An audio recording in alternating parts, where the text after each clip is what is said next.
Welcome to Maverick Workshop. Today in this video I'm going to show you how to make the best pin kit for new turners. A quick overview of the materials that we're going to use. We have the sandpaper from 150 to 600. We've got Triple E Mylan's friction polish. We have our pin press, our 4-jaw chuck, our Jacob's chuck, our 7mm drill bit, our mandrel saver, our blank, and our turning tool. And then last but not least, obviously we have the Slimline pin kit. Let's take a look at the Slimline pin kit. First things first, you want to make sure you got something to hold everything together. And then you have the blank, the ink, the cap, the barrel, each part of the barrel, the nose cone, the clip, and the transmission. Then save the bag, you might need this later. Then we have the barrel trimmer for one of the options. Here's the blank, and we're going to go ahead and get this blank prepped for turning. We're going to take the blank and mark where the barrel is, where we need to cut,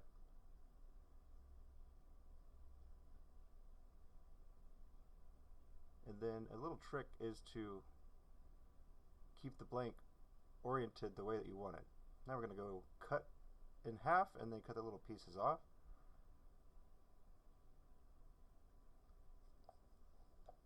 So because I like the pin to match up as close as possible, I'm going to drill from the inside part where I cut it.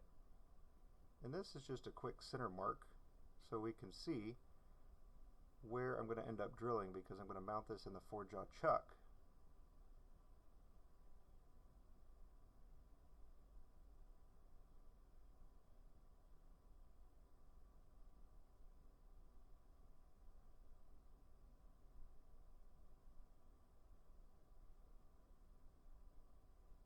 Got the 4-jaw chuck, the Jacob's chuck, and then the drill bit is there.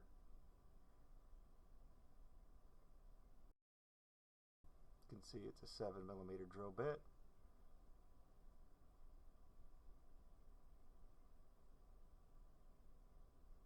And then I'm just testing to see that the drill bit will go all the way through the blank before starting. And now you can see why we have the X in the first place. I want to just make sure that the tip of the drill bit is going to go pretty much right into that X right there. And then I just start advancing forward. This is a pretty sharp drill bit, so it tends to cut a little nicer than some of the more seasoned ones, we'll say. One of the key things here is I like to turn my lathe off in between drilling, because I don't want to have any tear out on the front end trying to put the drill bit back in. So pretty centered, got that set up. Now we're going to hop over to the other one.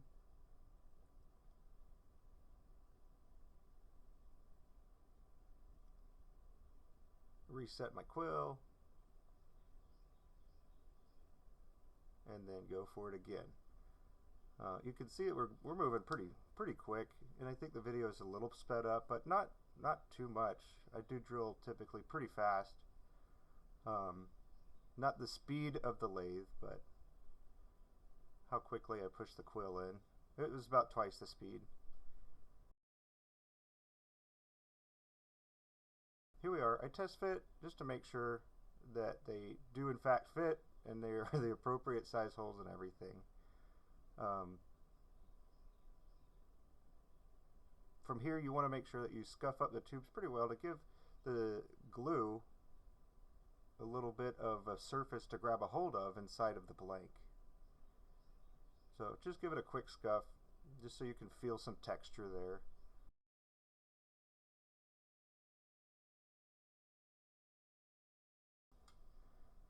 When I am doing the blanks, I have those marks in the middle of the blank done that way because I want to know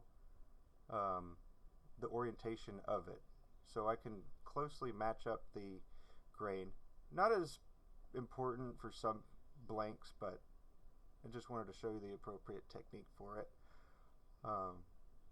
Here we've got, you can see that I put them close to the end where they're going to meet up. So on the opposite side, that's where we're going to end up cutting off. You could use mercury, any CA glue, or some people use Gorilla Glue, whatever it is that you choose to do. This little drill bit I'm using for checking the depth of how much I can cut off, so I don't have to barrel trim all of that. And if you've used a barrel trimmer on hardwood, you'll know that this is something that you probably want to do the least amount of barrel trimming, that is.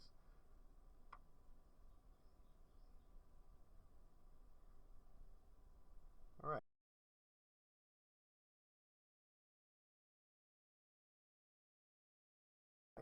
So for this, I ended up cutting off a little bit already, and then this is the same material that you see from a drawer organizer, and I use it to wrap up the blank. That way the blank doesn't rotate in my hand. The other thing I was pointing out is that the barrel trimmer can go all the way through the blank, so don't put your hand on the bottom.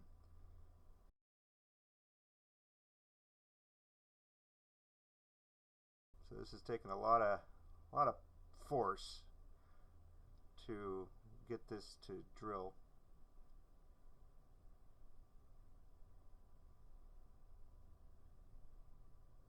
It's like the blades are a little dull for one, and then two, they're struggling to grab a hold of anything because it kind of smoothed out the ends a whole bunch.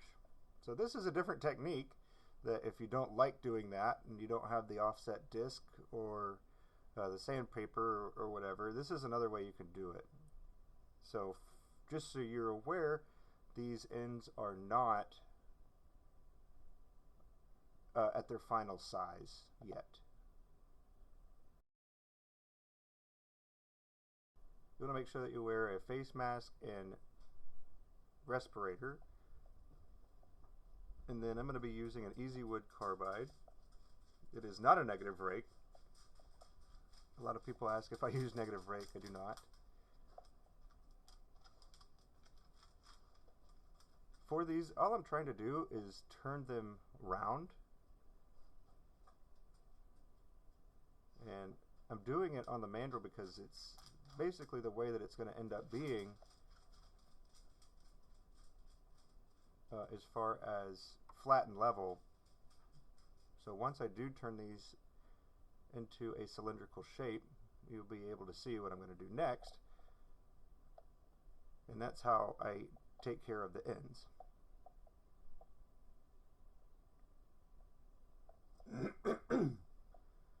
So after I turn around, I will put the jaws back on, and it's turning true. You could even take it one step farther and use a live center if you wanted. But then I take a flat edge carbide and I make it so the brass is in line with the wood. I guess the wood in line with the brass is really what we're going for. We don't want to over trim, but this is a very forgiving kit to where all you would need to do is push the transmission down even more if you did happen to go too far. But you only have a little bit of error on that because you'll have to deal with the actual ink refill at some point if it's too big. So I cleaned up the ends. Now we're back over on the mandrel saver, and then I just showed you the configuration that I do when I'm turning pins. I put the nose cone where the ink tip comes out on the left side there, and then on the right side, that's where the clip is going to be. And I pretty much turn all of my pins this way, and I do it because I like a consistency element of things. And so for those that aren't listening to the audio, I just wanted to point out that shape is not very good for a clip. The clip won't actually make contact with the barrel because of the way it's designed. So you need the top part of the barrel to be pretty slim And especially when you think of like the geometry of the clip, you want to determine like where the round part is and then where it's sticking out and how far down it needs to go, because at the different portions of this, you'll not really want to make contact with the clip as well. For the front part of the pen, I'm just pointing out that the dip right there on the front grip part is not very good for the angle of the way that you are anticipating somebody's writing normally. Now, this could be good for somebody that writes very upright or vertical. However, if you're making a pen that is going to be a good writer for pretty most people, then you want to probably avoid doing a dip that far back, because it makes it so the ink refill tip, the ball is not in contact as much on the paper as it should be. There is a little tube that holds the ball in place that allows the ink to go through when you press the ball down. So just think about how it's going to be used when you make the pen, and then feel free to stop and check it. That's what I'm doing right there, is just seeing how I like the grip. I knew that I'd want it to be a little bit more flat, but just keeping those types of things in mind, because at the end of the day, you're making it for the user, and if that's how you write, then by all means go for it. If somebody else writes differently, then if you're trying to make a custom pen, it would be beneficial to make that pen for the way that they write. So we're sanding with 150 to start off, and we're just removing some of the textures and then getting it a little bit closer to the bushings. And in between grits, I'll stop and go lateral sanding. And the reason for this is to take out the lateral or the circumferential scratches. So when the lathe is on, it's just going to give you the circumferential scratches. And with sandpaper, the intent is to just continually use a finer and finer grit until you are kind of unable to see the imperfections. And for wood, it's a little easier usually. Some woods are hard. Well, actually, the hardwoods are easy, but some of the woods are challenging. Let me be more accurate with my speech there. So we've got denatured alcohol. I broke a blue shop towel into 3 pieces, and I'm just going to use those 3 pieces for this pen. Right now, I'm just using some denatured alcohol to help get some of the dust out of the little pores that might have been left after sanding.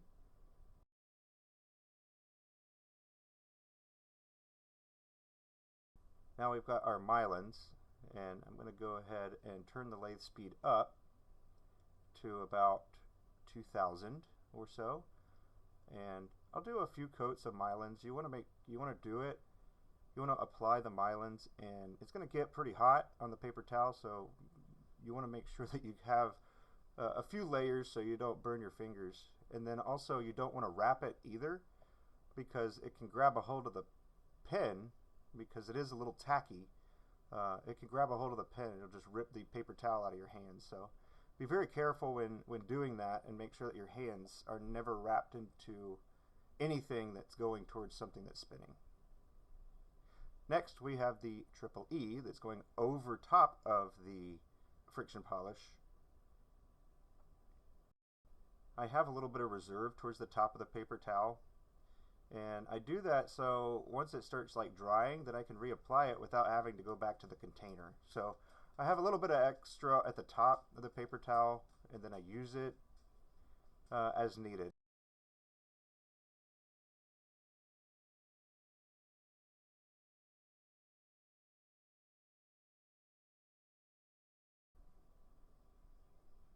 For this, you want to make sure that you keep the orientation of the pen if it's not obvious to you already, like having a bulbous front grip.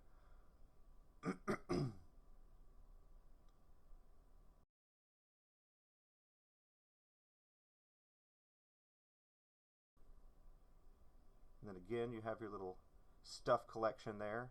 It's a good way to keep things from running away from you.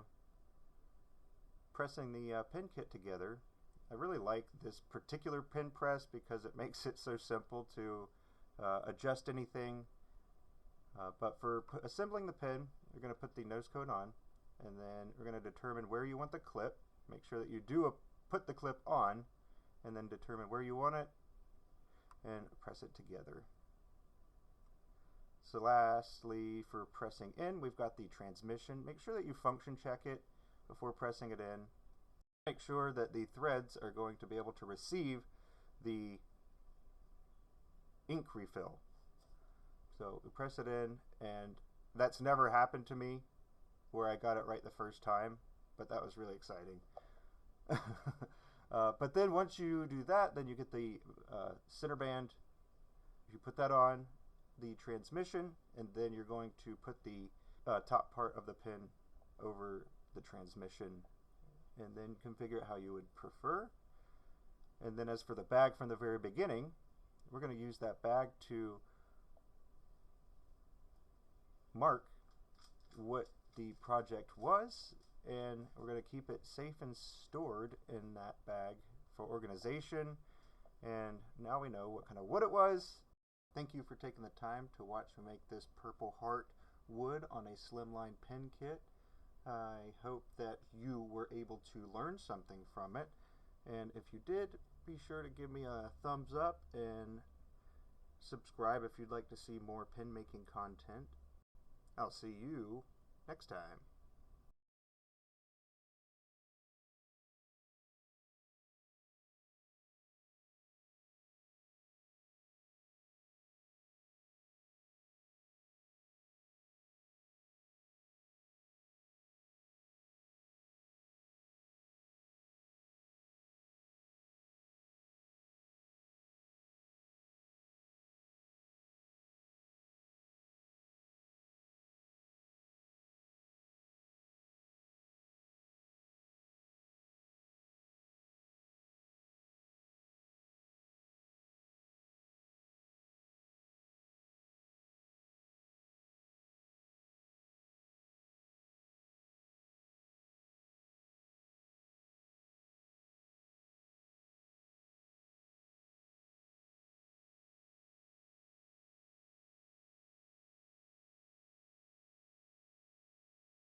The reason I think it's the best pen kit is a variety of reasons, but very specifically, it gives you more repetitions for the amount of money that is spent.